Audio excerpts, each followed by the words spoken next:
জুবিনৰ ঘটনাৰ ন্যায় লাগে ৰাইজৰ দৃষ্টিত আৰু বিভিন্ন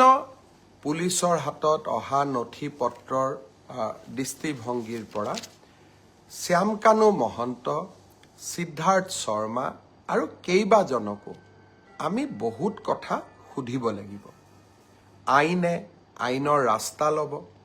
মই আজিৰ এই ফেচবুক লাইভৰ জৰিয়তে শ্যামকানু মহন্ত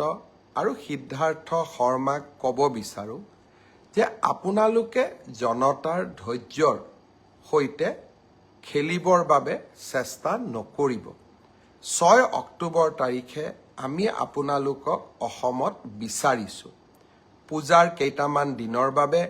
আমি আপোনালোকক বিচৰা নাই যে দশমীলৈকে আপোনালোক আহক দশমীৰ পিছতে 6 অক্টোবৰত আমি আপোনালোকক CIDৰ কাৰ্যালয়ত বিচাৰিছোঁ আৰু আপোনালোকে ফেচবুক লাইভ কৰি বা একোখন পত্ৰ লিখি জনতা আৰু আইনৰ পৰা হাৰিব আপোনালোকে নোৱাৰিব আপোনালোকে যদি সঁচাকৈ আপোনালোক নিৰ্দোষী সাহসেৰে আহক CIDৰ কাৰ্যালয়লৈ আহক আপোনালোকে নিজৰ কথা কওক আৰু যদি আপোনালোকে কথা ক'ব CIDক নোখোজে আদালতৰ ওচৰত গৈ কওক কিন্তু ৰাইজৰ ক্ষোভৰ সৈতে যি ক্ষোভ এতিয়া অগণিত পৰিণত হৈছে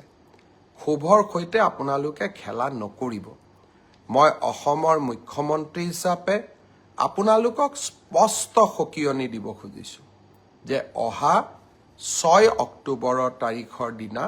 আপোনালোকে নিশ্চিতভাৱে গুৱাহাটীলৈ আহি আপোনালোকে আপোনালোকৰ মন্তব্য আপোনালোকৰ বক্তব্য আগবঢ়াওক আইনে আইনৰ মাজেৰে গতি কৰিব